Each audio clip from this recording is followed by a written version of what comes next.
Hi friends. तो मैं मेरी फैमिली के साथ माउंटेन्स पे घूमने आई थी। तो वहाँ मैंने बहुत ही अच्छे से रिसोर्ट में स्टे किया है। तो मैंने सोचा कि आप सबको उसका पूरा एक फुल वीडियो टूर दे दूँ।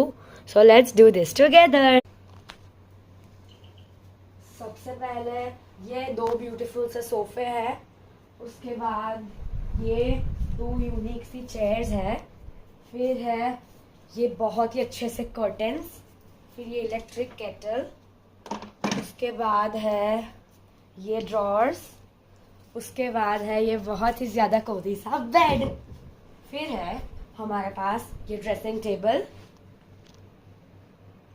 और इसमें है बहुत अच्छा सा मिरर भी है। उसके बाद है ये दो शोपीस रखने के स्टैंड्स। उसके बाद ये कबर्ड है, उसमें ब्लैंकेट है। फिर ये सारी मेरी एसेसरीज, ये मेरा लगेज है। उसके बाद है ये वॉशरूम।